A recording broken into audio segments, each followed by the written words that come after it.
Mr. Update. Yes, atukaniriza ku mukutu gwaffe omuganzi ogumanyikiddwa nga Uganda mu Kamoli. Olwaleero akisa kinegula muganda wa Bobi Wine amanyikiddwa nga Chairman Nyanzi ateeberezza okuba nti akubye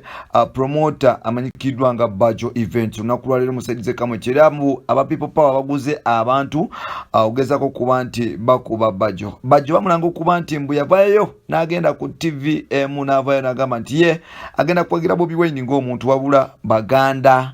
ba Bobi Wine okuli Chairman Nyanzi Eddie wabagala okwesimbawo kuba MP tagenda bawagira because bantu balina qualifications ezisinga ate nga alumiriza Chairman Nyanzi okuba nti yagenda ewa President Museveni n'aba nti ajjayo akasente. So n'olwekyo omukulu Bajo eyabadde yeetululako ko wali Kamwokya Chairman Nyanzi n'amulaba nawe kitu yamusindikira abavubuka abayaaye n'amukakkanako ne bamukubira awe twogerera Chairman Nyanzi agenda Chairman Nyanzi ali ku yaguddewo omusango ku Kila Road Police okuba nti awabira muto mukulu wa Bobi Wine amanyikiddwa nga Chairman Nyanzi bwino ono tumukutusiza kunakulali tukuletedde MP Kawempe Tobi omukulu amanyikiddwa nga Muhammad Segirinya aberenga atutusaako ebintu nga bino tutambula. Mr. Updates Muhammad Segirinya you welcome on the show soko obuze ku bantu then tuberenga tugenda mu maaso mpola mpola komire wano oba mu ngeri endala. Nolwekyo yensonga olwaleero endeese bambi mwebale kunjagala Mr. Update nkimanyi munjagala nnyo kyovola Mr. Update siri bavaamu munjagala nnyo nzaani Mr. Update wammwe ne munjagaliza kino ne munjagaliza kiri. Nolwekyo bwe sibebaza mba mulyaza amaanya mu ngeri emu benda tukyali batono. Mr. Update njagala kutandika mu dakiika ntono nnyo twongera okujja abantu bonna mujje bali mbagambe Mr. Update live sibadde wa kujja naye olw'omulama gw'ensonga eno nga nyina kyenjagala kive mu ddiiro because tuli bawamu mbabuulira mazima tuli bawamu nolwekyo nkoze live eno okutegeeza muganda wange Bajo Kiria process tuze tutambula ffenna mu struggle. Chairman waffe Chairman Nyanzi ye chairman wa informal sector mu ggwanga Uganda tuli bawamu buli we tulwanagana tuwa omulabo omwaganya okutuyingiramu tuleme kulwanagana waba wakasonga konna tubenga tukwatagana bukwataganyi tubenga tusonyiwagana. Bajo oyinza okuba olina obusungu Chairman oyinza okuba olina obusungu n'ekye mbadde nsaba cease fire that's my request ng'omukulembeze cease fire Bajo ne Chairman mukwatagane because ndabye ku posts ezisukka mu 5 nga ziwandiikibwa Bajo mbadde bize nnyo mu ndabye olwaleero Mr. Update wammwe nsibye mu field ngaba masks nvuddeyo nkooye mbadde nnyina okwebaka nengenza okulaba nga waliwo ekifa kuba tuzimba naye ate olengera waliwo ebizimbululwa tuzimba kizimbulwa. Nolwekyo ng'omukulembeze nga sinza kubeera nga nkola ki nga Mr. Update nsirika busirisi mu nsonga eno. Nolwekyo nandisabye muganda ffe Bajo Kiria process nensaba ne muganda ffe Chairman Nyanzi tukwatagane tuli bawamu tuli banjwemu. Kitaffe aliomba muyita Honorable Robert Kyagulanyi Ssentamu. Robert Kyagulanyi Ssentamu laba talina muntu yenna gwa ne bw'obanga omukosezza tanyiiga ne bw'obanga okoze eki alina bwa enkwata gy'akwatamu ensonga nga bwe twasalawo nti ensonga tuzimalire mu inbox bwe tuba tutambula inbox tutambulira mu inbox mbegayiridde bannange inbox ky'ensonga enkulu bw'obanga onyiize kuba abali abasajja b'enaalemu kye banoonya balabe nti Segirinya ayombagana ne Bajo ayogeragana ne Segirinya ayomberagana ne Chairman Nyanzi bo kye banoonya bayiseewo bye baagala. Nolwekyo nandisabye bannaye cease fire nga Mr. Update kusaba kwange nga Chairman abasabye cease fire tukwatagane tutambulire wamu bannaye. Ebbanga litubulayo ttono nnyo twambale engule ebula emyezi 6 Honorable Robert Kyagulanyi Ssentamu abeere President w'eggwanga Uganda. Olwaleero NRM buli werengera nga tusikangana omuguwa tulwanagana tukola kiri yo kyeyagala of which ekitatwala maaso. Nolwekyo nsaba muganda wange Bajo nkwegayiridde nfukamidde ku ttaka amavivi nga tadde ku ttaka tusonyiwagane. Nsaba mukama wange Chairman Nyanzi amavivi nga tadde ku ttaka nkwegayiridde tukwatagane ku lw'obulungi bwa struggle ku lw'obulungi bw'eggwanga Uganda. Bw'aba weeyanyiziza munne tusonyiwagane buntu butono nnyo tusobola obumaliriza. tusobola obumaliriza principal waffe kati ali busy akwasaganya kino akwataganya kiri aba akyatereza kino naawulira kino aba atereza kiri naawulira kino aba atereza kiri naawulira kino nolwekyo nze nandirowoozezza tebe tebitutwala mu maaso bituzabuza mabega tuwa mwaganya mulabe kubeera ng'atuyingiramu nolwekyo bajjo kimanyi obusungu oyina kiyamani kimanyi obusungu oyina mwenna mulina obusungu naye tukwatagane tusonyiwagane tubeere mumu tugende mu maaso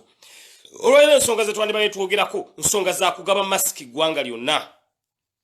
subira muganda wange bajja okugamba kati masiki nzitwala kabula mayido nzitwala kabwohe nzitwala sembabule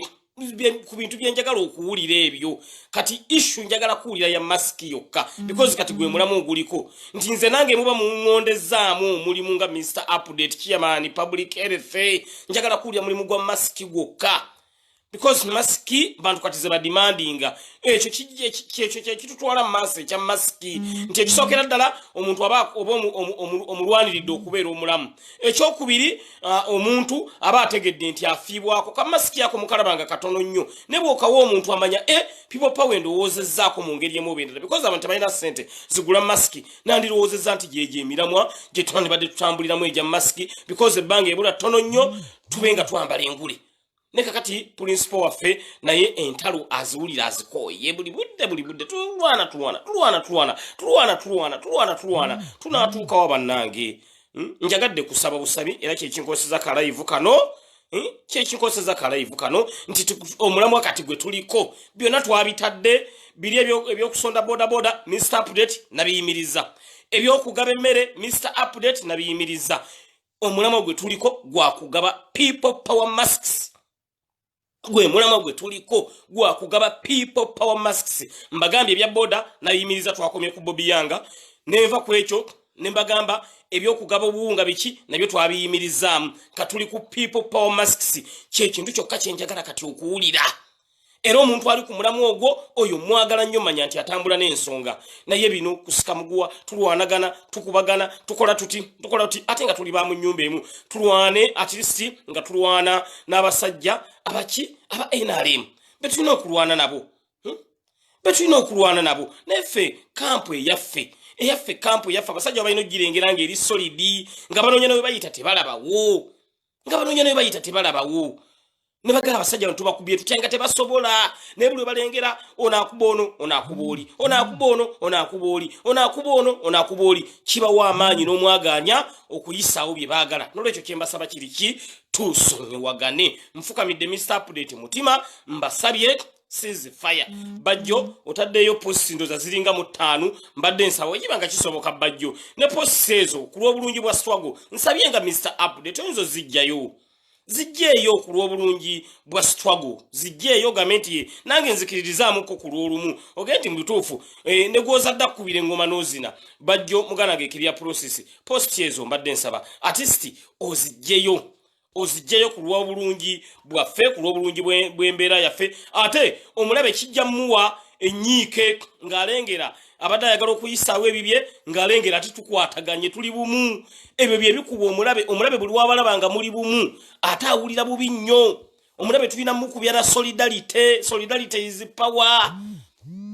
kitaffe Honorable Robert Kyagulanyi Ssentamu atukwatiridde bino tabyagala kitaffe Honorable Robert Kyagulanyi Ssentamu ayagala abantu abateesa abantu abakkaanya abantu amalira ensonga mu inbox ne mubaawo obutakkaanya bwonna ne musonyiwagana gundi bwakukosa nze munnengera Mr. Update bale njagala munkoppe nze Mr. Update ne bwe nfunamu obutakkaanya n'omuntu mukimanyi kiri ku likodi njagala omuntu omwaŋŋambe nti Seggirinya walumba omuntu gundi owa people power njagala omwakirete tekibangawo nze oline bwanvuma oline bwankola kyenkola nze muli mutima nze ngamba nti kanfuuka omusiru Seggirinya nfuuka omusiru nkole ekintu ekituufu mu kiseera ekituufu nkole ekintu ekituufu mu kiseera ekituufu ekyo kyembasaba amaanyi tugamalire mu kugaba people power masks kati gwe mulamwa gwe tuliko abantu b'embaale baagala masks abantu baluwa baagala masks abantu b'ekabwohe baagala masks abantu b'ekabula mayido baagala masks tugabane district bajjo government go okutteko district 5 chairman Nyanza government nze district 8 nzikutte Seggirinya government district 2 nzikutte tutambuze mask ya people power abantu bajambale ekyo mbabuulira mazima gwe mulamu akwati gwe tuliko ebirala byonna tusooke tubiwummuze ebirala byonna tusooke tubiwummuze nze kyensaba nga nze Mr. Update kusaba kwange kuba nze saagala ntalo tuli bawamu ne buli we tulumagana kati NRM kyekoze mwe temunnakimanya kati bali ku page batunuulira bali ku page ya Clear Process batunuulira baga nti beyuze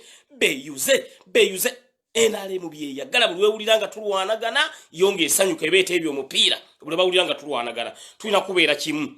kituufu ekintu ekirungi abantu bakirwanira because people power yo nnungi naye abakirwanira balina kubanga bava mabbali nga tebali within people power yo nnungi because bw'obeera mu people power bana emirembe bw'obeera mu people power ogejja ndoza munnengera Mr. Update ebintu byenfunye nze sibirojja na kulojja Mr. Update nandijeewo obwa chairman singa si people power nandijeewo obwa chairman singa si people power ebanga limaze nga ndi mukulembeze goloza luli lwaki tebabumpa lwaki babumpadde kati people power yakamala emyaka ebiri nakamala emyaka ena nga mpeereza nga kansala duli babunyime mabegewo naona okesabusaba naye kati babumpadde lw'amaanyi g'abantu kikulaga nti people power banemirembe nolwekyo kyekiruma aba NRM balengera tulina emirembe balengera tweyagala balengera tetulwanagana nolwekyo tubakubye logiki fe tukole ekintu ekituufu mu kiseera ekituufu mu budde obutuufu mu tayimu entuufu bali balumwe naye kakati tugenda kuwa omulabe omwaganya okutuyingiramu ng'ate omulabe abadde alemeddwa okutuyingiramu nolwekyo okukusaba kwange nga Mr. Update era kati omuntu yenna gwenjagala kati okulaba kumuwulira ng'awandiise ng'agamba nti enkya ndi Kabula Mayido ntwala masks